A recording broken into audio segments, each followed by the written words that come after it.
توبہ اور استغفار کر لو، اور کسی خانقاہ میں کسی اللہ والے کے پاس توبہ کر لو۔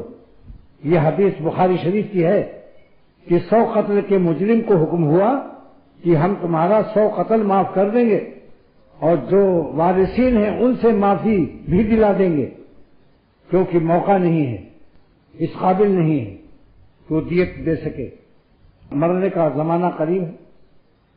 تو جہاں اللہ والے بستی میں رہتے ہیں اس زمین پر تم جا کر معافی مانگ لو۔ اس بخاری شریف کی حدیث سے معلوم ہوتا ہے کہ اللہ والے کتنے قیمتی VIP شخصیت ہیں کہ جن کی دعاؤں کا اور ان کی آہ و فغاں کا اور ان کی قیمت کا کیا عالم ہے، اس کو تو ابھی رہنے دو۔ صرف اس زمین کی قیمت دیکھو کہ جہاں وہ رہتے ہیں، اس زمین کو ہم یہ قیمت دیتے ہیں کہ 100 قتل کے مجرم کی معافی اور مغفرت کا اس کو ہیڈ کوارٹر اور مرکز بناتے ہیں۔ بخاری شریف کی روایت کہ توبہ کہاں کرو معافی 100 قتل کی؟ جہاں میرے بندے نیک صالحین اللہ والے با وفا رہتے ہیں۔ با وفا کی قیمت بہت زیادہ ہوتی ہے، یہ بھی بتا رہا ہوں۔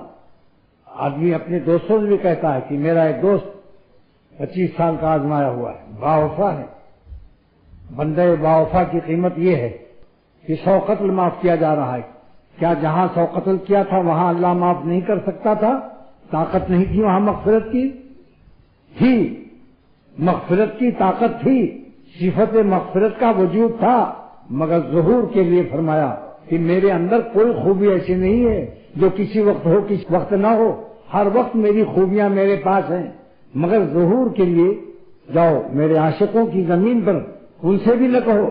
اس حدیث میں نہیں ہے کہ ان اللہ والوں سے جا کر درخواست کرو، بخاری شریف کی اس حدیث میں نہیں ہے کہ تم جا کر ان اللہ والوں سے درخواست کرو اپنی استغفار، اپنی مغفرت، اپنی توبہ، اپنی نجات کے لیے، کچھ نہیں۔